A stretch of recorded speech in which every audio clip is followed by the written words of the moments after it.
मेरा नमस्कार। एक बेहद गंभीर विषय पर आज आपके सामने हूं, क्योंकि आज का विषय हिंदुस्तान की छवि का, हमारे देश का वैश्विक पटल पर कैसे देखा जा रहा है, हमें दुनिया हमें किस नजर से देख रही है, हमारी साख पर जो सवाल उठ रहा है उसका है। 11 साल से नरेंद्र मोदी जी इस देश के प्रधानमंत्री हैं और इस देश के प्रधानमंत्री रहते हुए 11 साल में उन्होंने अधिकांश वक्त विदेशी दौरों पर, विदेशी देशों से संबंध बढ़ाने पर, अमेरिका जैसे देश जिनका अच्छा संबंध भारत से रहा है उनसे प्रगाढ़ता बनाने पर ही फोकस किया है। 11 सालों में उनका अधिकतर, ज्यादातर ध्यान अपनी रंगी पुती छवि को बनाने का, कैमरे में सही एंगल में आने का, इसी होड़ में बीता है।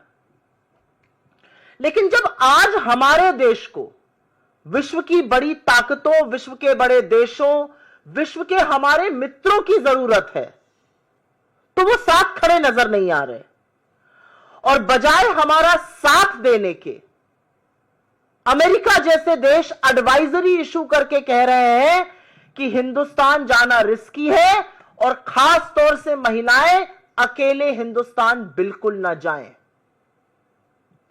और यह अमेरिका तब कर रहा है जब वो दूसरी तरफ पाकिस्तान की मेहमान नवाजी कर रहा है, उनको दावतें उड़वा रहा है, उनके लिए लाल कालीन बिछाया हुआ है, उनकी वाहवाही में लगा हुआ है। 11 साल से विदेश नीति का फलसफा यह है कि हमारे लिए एडवाइजरी इशू हो रही है कि हिंदुस्तान ना जाइए और पाकिस्तान के लिए दावतें सज रही हैं। आपकी जानकारी के लिए और आपके माध्यम से लोगों की जानकारी के लिए एक बार ताजा कर देते हैं कि अमेरिका ने भारत की यात्रा पर आने वाले नागरिकों के लिए एक ट्रैवल एडवाइजरी अपडेट करी है। इसको यात्रा चेतावनी कह लीजिए, लेवल 2 की। इसमें कहा गया है कि महिलाएं भारत अकेले यात्रा बिल्कुल ना करें। इसमें यह भी कहा गया है कि अमेरिका के जो सरकारी कर्मचारी हैं वो बिना परमिशन के हिंदुस्तान नहीं आ सकते हैं। इस एडवाइजरी में 2 टूक शब्दों में कहा गया है, बलात्कार अभी भारत में सबसे तेजी से बढ़ने वाला अपराधों में से एक है। यहां सेक्सुअल असॉल्ट समेत हिंसक अपराध टूरिस्ट स्पॉट और दूसरे स्थानों पर होते हैं। हमारी वाहवाही में ये कसीदे अमेरिका ने पढ़े हैं और साथ ही और भी हिंसक चेतावनी दी है कि हिंसा हो सकती है, आपराधिक गतिविधि हो सकती है। 11 साल में आज हम उस मुकाम पर खड़े हैं कि अमेरिका जैसा देश हमारे लिए ट्रैवल एडवाइजरी इशू कर रहा है और पाकिस्तान के लिए, हमारे दुश्मन देश पाकिस्तान के उस नफरती जनरल को दावत दे रहा है। हाउडी मोदी किया, नमस्ते ट्रंप किया, अब की बार ट्रंप सरकार के भी नारे लगा डाले। क्या मिला, क्या मिला ये सब करके? आज सवाल इस बात का, आज सवाल तो उन मूल भक्तों से भी पूछना पड़ेगा जो यज्ञ हवन कर रहे थे कि ट्रंप जी राष्ट्रपति बन जाएं। हमें क्या हासिल हुआ, हमें क्या मिला? हाउडी मोदी, नमस्ते ट्रंप, अब की बार ट्रंप सरकार करके आज सवाल इन बातों का है। अभी मैं सुन रही थी 3 दिन पहले मोदी जी बिहार में हाँक रहे थे कि ट्रंप ने उनको दावत पे बुलाया है, उन्होंने मना कर दिया, नहीं नहीं मुझे तो कहीं और जाना है। शायद उड़ीसा में थे, हाँक रहे थे। अच्छा किया आप नहीं गए। आप जाते तो आपको आसिम मुनीर जो नफरती जनरल है उसके साथ बिठाकर खाना खिलाता ट्रंप, और आप कुछ कह नहीं पाते। आप कह रहे हैं आपका मित्र आपको दावत पे बुला रहा है और आपका मित्र हमारे देश के खिलाफ ट्रैवल एडवाइजरी इशू कर रहे हैं। महिलाएं यहां आने लायक नहीं है। अमेरिका के जो पदाधिकारी हैं वो बिना परमिशन के नहीं जाएं, अपने रिस्क पर हम इंडिया जाइए। आपको दावत पे बुलाया जा रहा है, देश के साथ ये किया जा रहा है। तो असलियत यह है कि अपने देश की विदेश नीति को जो धता बताया है मोदी जी ने,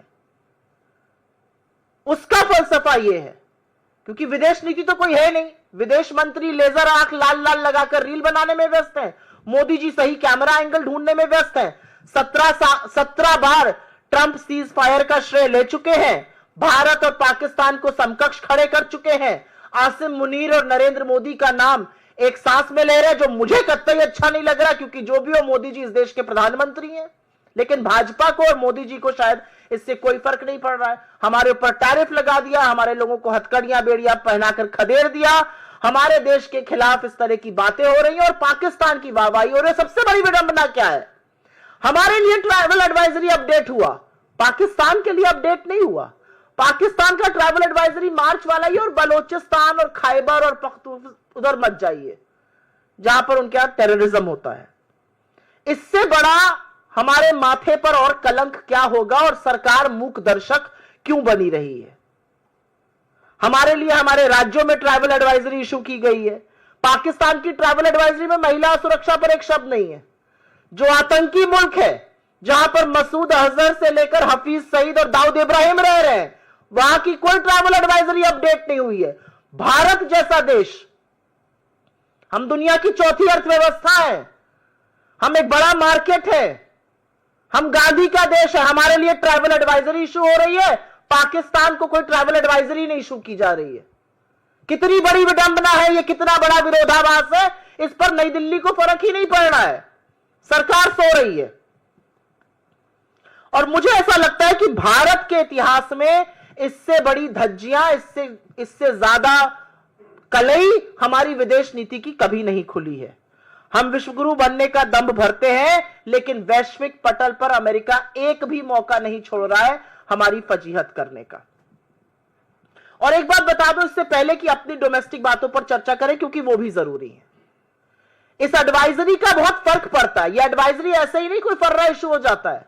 इस एडवाइजरी का फर्क हमारे पर्यटन पर पड़ेगा, हमारे यहां आने वाले पर्यटकों पर पड़ेगा, हमारे यहां की जो टूरिज्म से इनकम आती है उस पर पड़ेगा, हमारे यहां आने वाले निवेश पर पड़ेगा, हमारी अर्थव्यवस्था पर पड़ेगा, हमारे लोगों की आय पर पड़ेगा।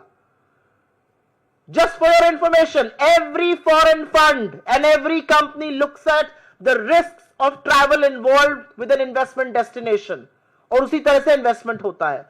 और नेट एफडीआई का नेगेटिव होना इन्हीं सब चीजों का साक्ष्य है। और अब मैं बात करना चाहती हूं जो कुछ अनकंफर्टेबल चीजें अमेरिका ने उठाई हैं।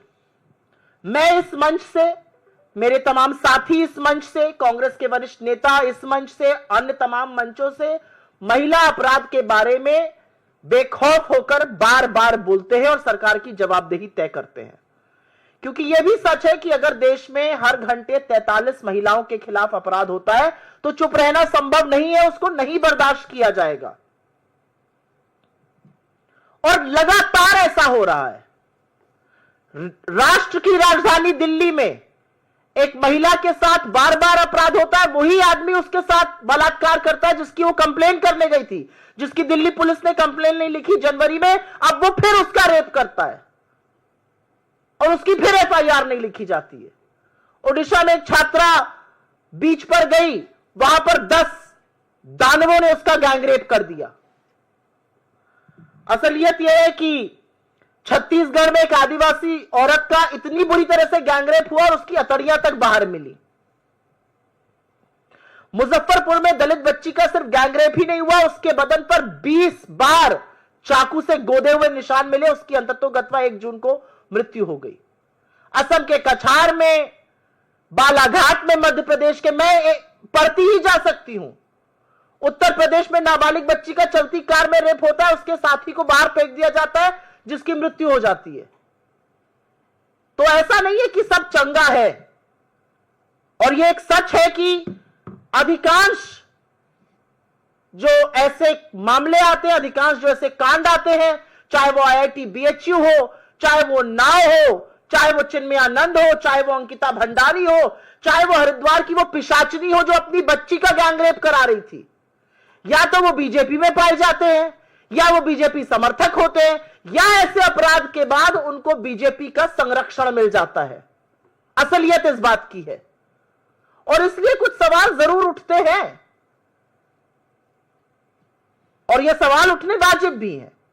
सवाल इसलिए उठते हैं क्योंकि अगर प्रज्वल रेवन्ना का प्रचार करने मोदी जी जाएंगे, अगर हर कीमत पर आईआईटी बीएचयू के गैंग रेपिस्ट को बचाने में सारी भाजपा जुट जाएगी, तो पॉलिटिकल संरक्षण मिल रहा है और इसीलिए अपराधी इतने बेखौफ हो रहे हैं।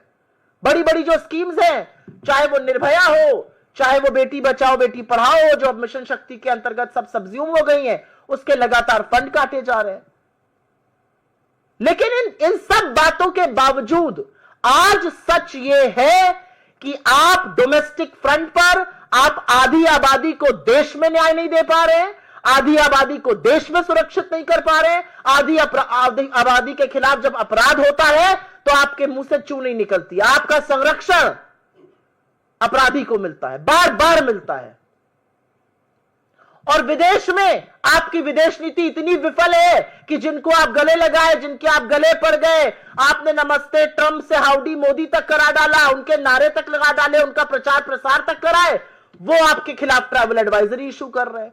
और भारत सरकार की ओर से एक शब्द नहीं, कोई आपत्ति नहीं। पाकिस्तान के खिलाफ ट्रैवल एडवाइजरी नहीं इशू होगी, हमारे खिलाफ होगी। पाकिस्तान के उस जनरल को बिठाकर दावत उड़वाई जाएगी, हमें पाठ पढ़ाया जाएगा और हम बिल्कुल चुप हैं। मतलब कहने को तो उनकी रगों में गरम खून और गरम सिंदूर खौलता है। ट्रंप का नाम सुनकर भीगी बिल्ली क्यों बन जाते हैं, कुछ बोलते क्यों नहीं है, मूक दर्शक क्यों बन जाते हैं। इस ट्राइबल एडवाइजरी का हमारी वैश्विक साख पर, वैश्विक पटल पर हमारी विदेश नीति की विफलता पूरी तरह से साफ है। और इसीलिए हमारी इस मंच से मांग है कि गवर्नमेंट ऑफ इंडिया इस मुद्दे को अमेरिका के प्रशासन से, अमेरिका की सरकार के साथ ले, और जो लगातार हमारे साथ हो रहा है, चाहे वो टैरिफ की धमकी हो, चाहे वो हमारे लोगों को खदेड़ना हो जबरन बेबकरी की तरह अमेरिकन मिलिट्री जहाजों में ठूस कर, चाहे वो बार बार श्रेय लेना हो, 17 बार श्रेय ले डाला, एक शब्द नहीं हमारी ओर से। और अब ये ट्रैवल एडवाइजरी, इस पर जरूर भारत सरकार अपनी आवाज बुलंदी से उठाए। I will very briefly make a statement in English on something which deserves and needs your urgent attention, because this pertains to India's image, to India's standing at the global stage. The reality is that America has issued a travel advisory of level 2 and has advised its women, especially, not to travel alone to India, citing various cases of rape. It also, of course, goes on to say that various kinds of crimes and incidents of violence and terror attacks can happen, and very categorically says that American officials will need permission from the government before they travel to India.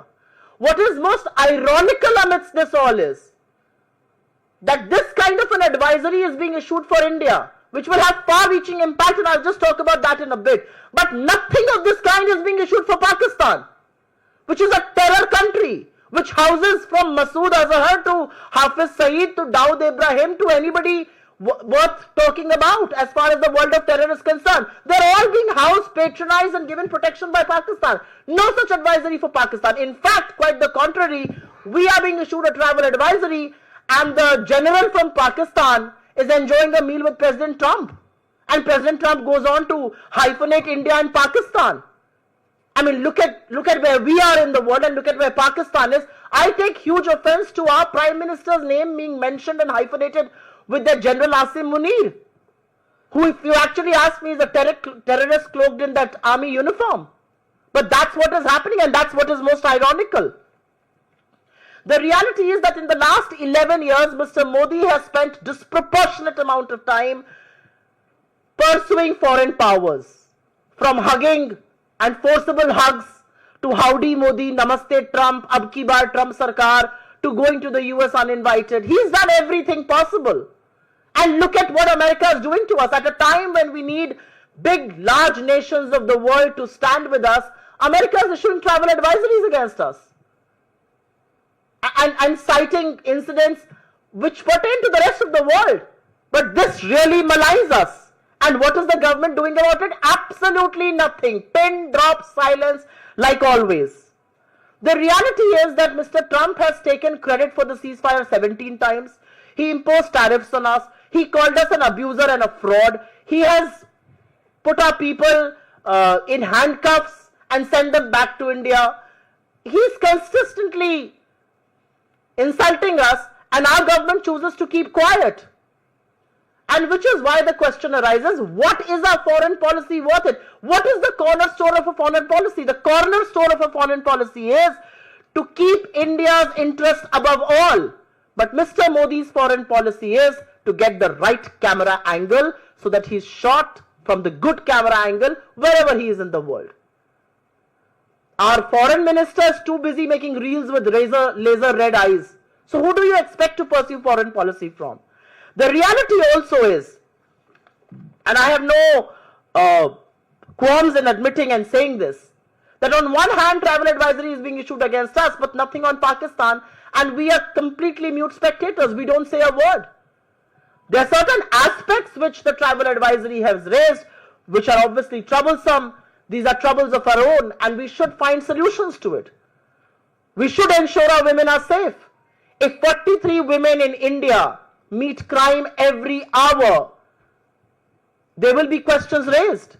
The reality is that here in the national capital, which should be the safest region for women all over the country, unfortunately it is not. It is one of the most unsafe. A woman gets raped by the same man multiple times, and each time she tries to lodge an FIR, the Delhi police refuses to do so. A 19-year-old girl in Odisha on a beach is gang raped by 10 people. A tribal woman in Chhattisgarh is not just raped, her intestines are pulled out. A minor is raped in a moving car in Uttar Pradesh, and her companion is killed and thrown out of the car. A minor girl is not just raped, but she's stabbed 20 times on her body, and she eventually succumbs to her wounds on the 1st of June. I can go on and on, the list is endless. But the reality is that this shows the dichotomy that on our domestic front, we are not being able to save women, we are not being able to deliver justice, and on the foreign front, Mr. Modi's foreign policy has completely fallen flat at a time when you need allies to stand with us. Allies are issuing travel advisory against us. And let me tell you, a travel advisory is very damning. It impacts the number of tourists who will come to India. It impacts the funds that will come, the source of income that tourism generates. It impacts the level of investments that will come to this country. It impacts the basic income of people who are associated with those sectors and otherwise. So these are very damning advisory. And yet the Modi government is absolutely quiet. Each time Mr. Trump has taken credit for the ceasefire, 17 times, 3 times on Twitter, 14 times on camera. Absolute pin drop silence from the Modi government.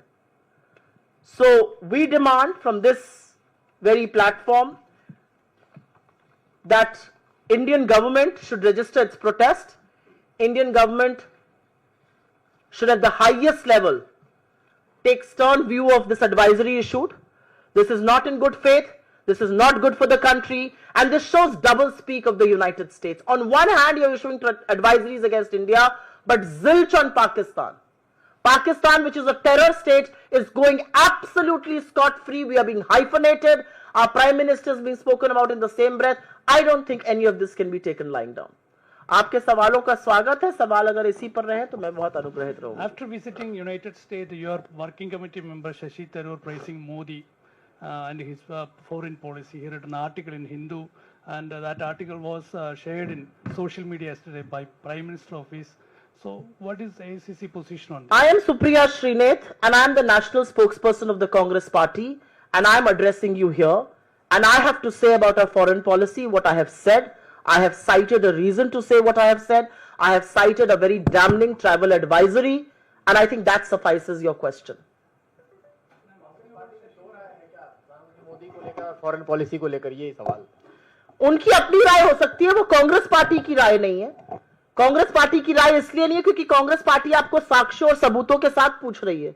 Tribal advisory ये कि महिलाएं अकेले नहीं जा सकती हैं. Tribal advisory ये कि हिंदुस्तान में रेप बेधड़क हो रहा है, आप बिल्कुल मत जाइए. ट्राइबल एडवाइजरी ये अपने रिस्क पर जाइए. ट्राइबल एडवाइजरी ये कि हिंदुस्तान में कहीं पर भी शॉपिंग मॉल पे या कहीं पर भी पर्यटकों की जगहों पर हिंसा हो सकती है, आतंकी हमले हो सकते हैं. ये ट्राइबल एडवाइजरी हिंदुस्तान के लिए आ रही है. ये ट्राइबल एडवाइजरी पाकिस्तान के लिए नहीं आ रही. ये बाकी आतंकी मुल्कों के लिए नहीं आ रही. ये हमारे लिए कैसे आ सकती है? और ये सच है कि हिंदुस्तान एक बड़ा मार्केट है, हिंदुस्तान अमेरिका का एलाय है, हिंदुस्तान की इकोनॉमी है बड़ी, और ये सबके प्रयास से बनी है. मोदी जी ने उस इकोनॉमी को कम बढ़ाया, ये भी मैं आपको बता दूं. इससे पहले कि एक बाइट काट के बताएं मान लिया कांग्रेस ने, बिल्कुल नहीं माना कांग्रेस ने। हम कहां होते अगर मोदी जी बीच में इकोनॉमी का बंटाधार ना करते। लेकिन यह सच है कि आज हम एक बड़ी इकोनॉमी है और उसके बावजूद अमेरिका हमारे साथ इस तरह का बर्ताव कर रहा है। तो कांग्रेस पार्टी का जो ऑफिशियल स्टैंड है, कांग्रेस पार्टी जो इस बात पे मुद्दे पर कहना चाहती है, जो विदेश नीति की विफलता पर बात करना चाहती है, वो आपके सामने है। मैम, आपने ही दो बात रखी। पहले आपने कहा कि वो अमेरिका खुद कह रहा है महिलाओं के लिए सेफ नहीं है भारत। दूसरी तरफ आप खुद ही आंकड़े बता रही हैं कि किस तरीके से देश की राजधानी भी महिलाओं के लिए सुरक्षित नहीं है, ये कैपिटल का हाल है। तो कहीं ना कहीं फिर ये तो अमेरिका की बात जो है वो कहीं ना कहीं ठीक दिखाई देती है, और आप इस बात को कह रही हैं तो नहीं। डोमेस्टिक फ्रंट पर हमारे यहां क्या हो रहा है, यह हमारा मामला है। डोमेस्टिक फ्रंट पर अगर हम महिला अपराध को रोक नहीं पा रहे हैं, यह हमारी विफलता है। और इस पर सवाल उठाना मुझे लगता है विपक्ष का ही नहीं, आपका, हर व्यक्ति का इस देश में काम है। लेकिन अमेरिका उस पर ट्रैवल एडवाइजरी इशू करे और उस पर यह कहे कि बिल्कुल जाना अनसेफ है, और बिल्कुल यह कहे कि वहां पर अकेली महिला को जाना नहीं चाहिए, और उस ट्रैवल एडवाइजरी के बहुत सारे खामियाजे हैं। उस ट्रैवल एडवाइजरी का खामियाजा निवेश है, पर्यटकों का कम आना है, आय है, हमारे के पर्यटन क्षेत्र का बिल्कुल ठप हो जाना है, उसके बहुत सारे खामियाजे। और दिक्कत इस बात की है कि आप भारत के साथ यह सलूक कर रहे हैं और आतंकी मुल्क पाकिस्तान को अपनी गोदी में बिठाकर मुर्ग मुसल्लम खिला रहे हैं, और हमारी सरकार चुप है। मुझे नहीं लगता इसमें कोई विरोधाभास है। मुझे लगता है डोमेस्टिक फ्रंट पर हमें अपनी महिलाओं को सुरक्षित करना है, और फॉरेन फ्रंट पर हमारी साख पर अगर कोई भी देश अनवर और अनर्गल सवाल उठाता है तो उसका जवाब देना है।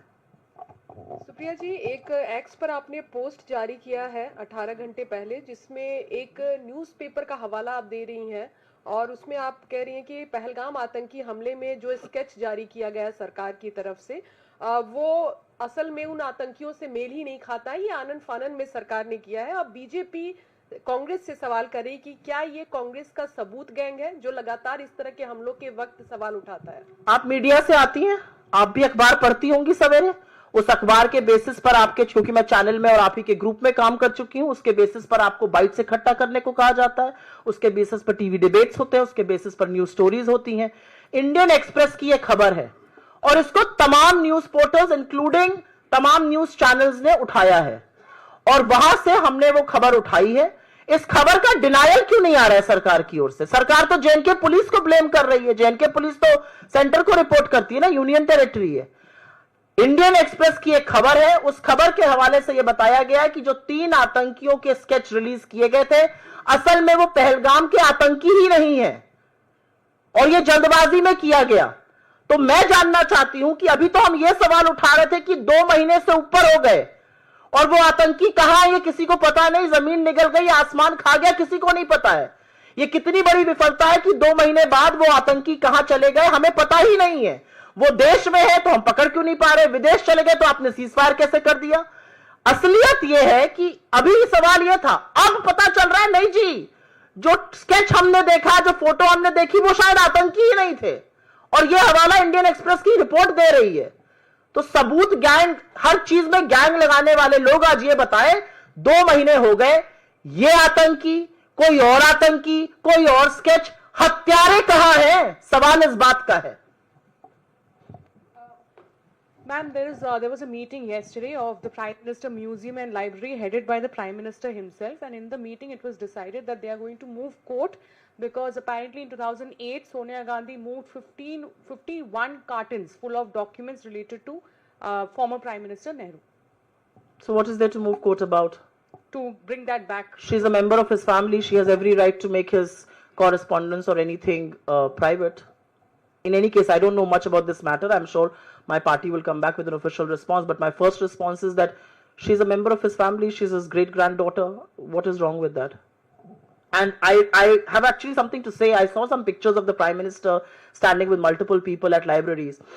84,000 schools in India have been shut down since 2014, since Mr. Modi has come to power.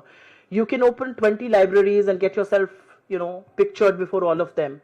If you continue to shut down schools in this country, you are playing with education, you are playing with the future of our people. It's as simple as that. Ma'am, as AICC spokesperson, why are you not attend this Shashi Tharoor question? I have answered the question in the best possible way that I could. I am the AICC spokesperson. I have been authorized to put out the party stand, which I have. She's asking a question. I've already answered that question. I'm not going to take it multiple times over. Ma'am, yesterday the by-polls results have come out in which Congress party has won one seat in Kerala. But your own MP, Tariq Anwar, has just tweeted and he has said that Ms. Shakti Singh Gohil has resigned from the post of PCC president, which is a welcome move. But why not other people are also following this step which he has taken? What's your take You on know, it? quite frankly, as far as the by-polls are concerned, the way I read that verdict is that the BJP won 1 out of the 5 seats. It tells you the anger people in this country have on most issues, including the Pahalgam terror attack. It tells you that people are worried that we have not been able to catch a single terrorist after 2 months of when the terror strike really happened. As far as Shakti ji is concerned, he answered to his own moral conscience and he thought it was his moral calling that he wanted to take ownership. People in the Congress are trained and attuned like that. People in the BJP perhaps are not. The railway accidents continue unabated. The railway minister doesn't resign.